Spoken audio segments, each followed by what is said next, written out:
So Jessica, we went to health, and what happened? I said I wanted acquisitions, and baby, I got acquisitions. Who moves the market? This girl moves the market. What am I going to want next? Don't you want to know? It's the October 26th episode of Health in 2.00.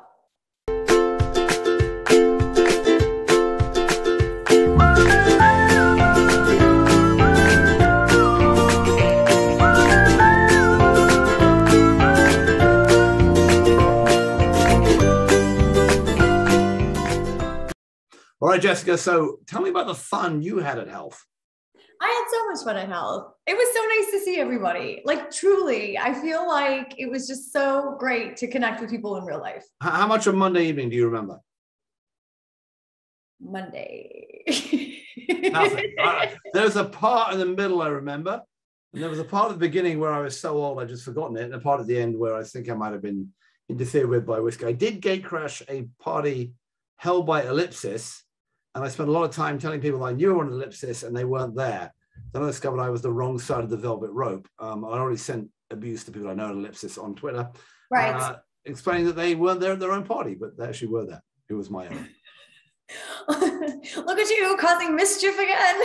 No, I actually remember Monday night because I had to do interviews the next day. So I've got like a baker's dozen of interviews that I did on site from Tuesday, and I needed to be on my A game. So yeah, I remember Monday night. I remember why you don't remember Monday night as a matter. I was on my A game on Tuesday morning, as in like, single A ball, waiting to get to the 5 levels up to the major leagues. Yeah, you were about to get sent back to the farm league. I think I was at the farm league. I remember seeing you. It was not good. But having said that, I think I was on the same sort of level as Wanda Sykes was at the gala that we went to. She was doing stream of consciousness BS, basically. She was. Yes. And that is what it's like to be with you. So I hope you can appreciate what the rest of us have to go through. I think Wanda Sykes got paid a fortune for that and was a very funny comedian. I don't understand what the problem is. Yeah. Yeah. Let's hope that rubs off. Okay, get your little timer going because we have so much. Now. Okay, Oak Street acquires Rubicon MD, 190 million, 130 of it in cash. What do you think of this deal? Is this the out we wanted for them? Yeah, Gil and Carlos from Rubicon MD make good. Rubicon MD is a virtual specialty care consult, done a lot of work. They were one of the first people with Blueprint Health, the incubator in New York. They were in the early days of the Health 2.0 New York City pilot health tech New York City thing. They did a great job there with Callan Lord, a clinic for GBLTQ folks, and they've done great stuff ever since then. California Healthcare Foundation invested in them a while back. Excellent company, really, really very good idea. And it tells you that Oak Street is going to do more and more and more of this stuff as they're going to build up their capacities to go sort of full stack from primary care to virtual specialty care. They're probably about real specialty care as well, but it's a nice fit. More stacking up. 23andMe acquires virtual care plus drug delivery company Lemonade. This one was for 400 million, 300 million of it in stock, 100 million of it in cash. What do you think? Yeah, I think Anne Wojcicki, I talked to her the other day. She said, do you know any telehealth companies I'd be interested in? She'd already, clearly this one has already been done. Did you say this one? That would have been great. No. I sent her some others, but she'd already done this one. This is the British are coming. To Paul Johnson, Ian Van Every, discovered this at Davis Liu, their medical officer, discovered this in the concept of doing this in the UK, brought it to the US. It's interesting medical group based model. They'll do well. They're back in the UK now as well. They'll do well as part of 23andMe. Not quite sure about the strategic fit. Maybe more genetic counseling to come. All right, Babylon Health does their SPAC, 4.2 billion in market cap now. Yeah. Interesting. Can the tech work with the medical groups they're acquiring? We will find out.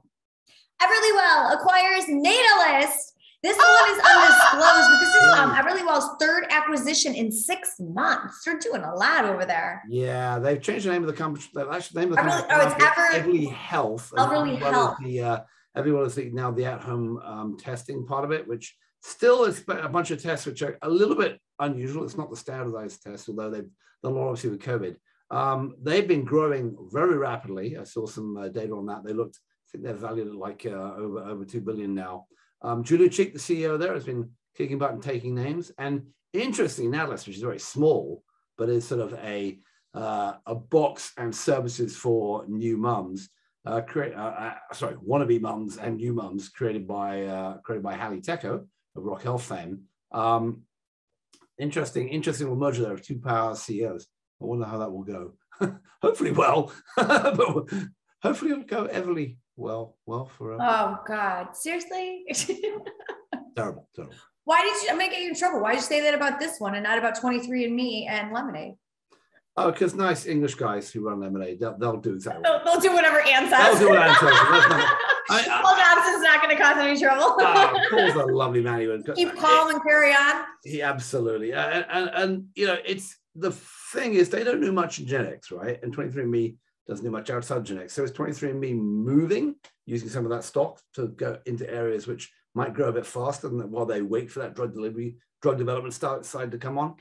I would think that there's probably more to come in 23andMe in that, because all those companies have SPAC'd out. All of them have got to start spending that stock as quickly. And that's about the right deal, right? They take 100 million in cash, which isn't too much off their balance sheet.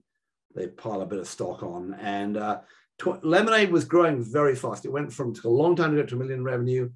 It took not much longer to get to 10 million revenue. I don't know where it is doing revenue now, but if you look at what Hims and Roman and these other guys and Nurex are starting to do, they should be joining that party pretty quickly. And again, if you can, having been through the experience of having a child who has a online provider which does not have an online drug fulfillment part, putting the two things together and making it less so convenient. Good idea.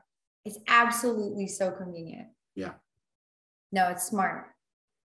Exciting. I love when people buy stuff. You know that.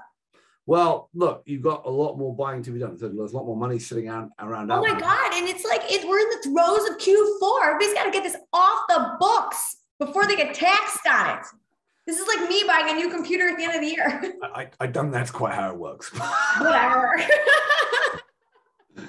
Make your bets now, people. You know there's going to be so many deals to close out this year. Like, I can't see how that doesn't happen. And we start with a whole reshuffled deck in 22. No, I agree. We're looking for the reshuffling of the deck happening right now.